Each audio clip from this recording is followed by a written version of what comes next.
Hey, this is Dan Gallagher from MarketWatch, and we're here today with Teresa Paletti, one of our technology columnists. She wrote this fascinating article today about this big campus that Apple's trying to build down in Silicon Valley, and this new idea that's come up from somebody that's proven to be kind of interesting. Why don't you tell us more about that?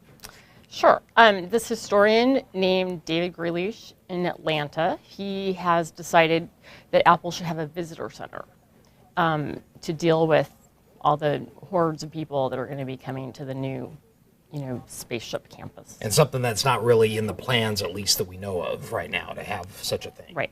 This would be a secretive campus. Now, and we call it the Spaceship because it's going to look like this giant saucer of a dish that's implanted in the ground, and that's why it's gotten this nickname.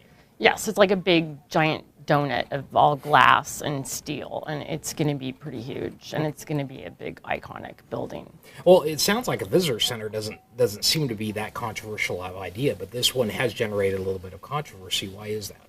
Well, one reason is because he also is pitching to have a small little museum with some Apple products, a little homage to Steve Jobs. Maybe the first Macintosh. Exactly. Okay. Exactly. And why is this controversial at all? Well, Apple really is pretty focused on the future, and they don't really like to look backwards. And even Phil Schiller answered an email by the historian and said, this is not really a good idea for us because we are a forward-looking company.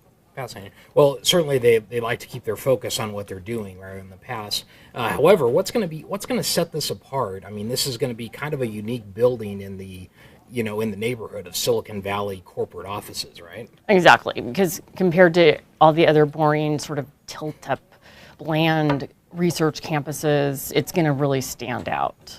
So Apple's going to be getting a lot of people that are going to be curious about this building between the Apple fans and architecture freaks that are going to be really interested in this building. So it's likely that before they ever get to the point where they actually get this thing built and get it opened up, they're probably going to have to consider something that they're going to do with an influx of people who are curious for all kinds of reasons.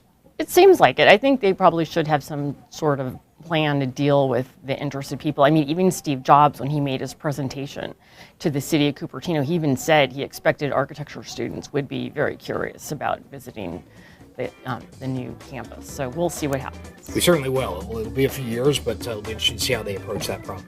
Yeah. For MarketWatch, I'm Dan Gallagher.